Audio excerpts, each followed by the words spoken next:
C'est bon au niveau de Oui, ouais, c'est bon, niveau on de voit bien. l'image. Ouais. Donc, Monsieur Carlotti, vous êtes le directeur du laboratoire central de la préfecture de police. On connaît ces liens absolument étroits entre l'homme de l'art et l'homme de la science sur le terrain. Aujourd'hui, quel sens revêt ce lien particulièrement proche entre le LCPP et la brigade de sapeurs-pompiers de Paris? Alors, il y a déjà un lien opérationnel très, très ancien, puisque dès les débuts du laboratoire central, beaucoup de grands feux ont conduit à une intervention des scientifiques pour bien comprendre la capacité qu'ont les matériaux à bien réagir au feu, réfléchir aux nouveaux modes d'éclairage, à l'époque l'électricité qui remplaçait le gaz, etc. Aujourd'hui, en faisant un bond dans le temps pour revenir à aujourd'hui, cette complémentarité donc sur le terrain, elle est déjà sur l'enquête post-incendie. Comprendre qu'est-ce qui a causé un incendie, pourquoi ça s'est passé comme ça, ou même sur la base d'un incendie, pourquoi on est arrivé à une catastrophe, pourquoi on est arrivé à un incendie ayant fait énormément de victimes, énormément de dommages. Un second lien qui est heureusement plus rare, c'est la présence au laboratoire central d'experts chimistes qui peuvent aider les pompiers, dans certains cas spécifiques d'intervention sur produits chimiques, à déterminer des tactiques d'intervention spécifiques liées, peut-être reprendre, Les tactiques, ouais. à, à- à déterminer des techniques Ouais. d'intervention spécifiques liées aux différents types de matériaux, de produits chimiques qui peuvent être rencontrés par exemple dans une usine. Donc ça c'est le lien opérationnel de terrain. Le lien opérationnel de terrain, c'est aussi le lien en NRBC. Je ne vais pas mettre le focus là-dessus aujourd'hui, puisque là on est dans le cadre du colloque sur les sciences du feu. Pour ce qui est du feu, il y a aussi un lien en prévention. La prévention, c'est un sujet extrêmement important, puisque c'est ce qui garantit quand même que rien ne dégénère. Et donc cette prévention, elle est organisée pour Paris et la Petite Couronne sur la base de plusieurs services techniques, dont la brigade, dont le laboratoire central.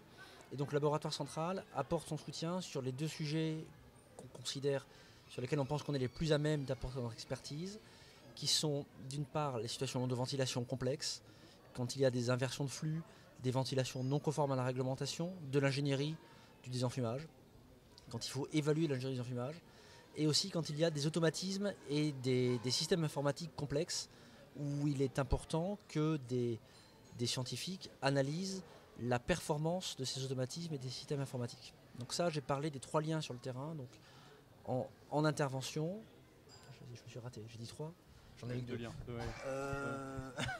je reviens. Donc, Vous avez parlé, reprenez, voilà, s'il vous plaît, je reprends le fil. reprenez la phrase. Donc j'ai évoqué. Donc j'ai évoqué d'une part le lien sur le terrain en intervention, le lien en prévention, il y a aussi le lien en anticipation pour préparer l'avenir. Et c'est là que la recherche vient le plus souvent. Donc, préparer l'avenir, c'est à la fois les nouveaux moyens de lutte contre le feu, c'est aussi les nouvelles techniques de prévention du futur, et c'est aussi les nouvelles techniques d'enquête. Donc on voit que la recherche, elle intervient sur l'ensemble des domaines communs d'intérêt. Cette recherche, pour ce qui est de la partie la plus opérationnelle, elle est toujours en lien avec les nouvelles technologies. Alors j'ai envie de citer un exemple, les véhicules électriques. Les véhicules électriques, c'est quelque chose qui se répand déjà. Donc on a travaillé avec la brigade à mettre en place des protocoles d'essai, à la fois en termes de prévention, mais aussi des protocoles pour l'intervention, pour optimiser l'intervention et minimiser le risque. Un sujet majeur aussi d'intervention, pour continuer sur les métiers de cœur des pompiers, c'est un travail qu'on a fait en lien avec la brigade et avec d'autres services d'incendie et de secours sur les moyens d'extinction du futur. On a pu mettre en place ensemble un nouveau protocole d'évaluation des moyens d'extinction pour revisiter tous les questionnements liés aux performances nécessaires d'un outil d'extinction. Et on a pu montrer que la simple donnée du débit n'est pas suffisante pour être capable de qualifier précisément la performance d'un moyen. Et avec ça, on pourra aller plus loin. Ce même protocole est en train d'être déployé sur des moyens d'extinction à base de brouillard d'eau, à base de mélange d'eau et d'air sous pression, etc.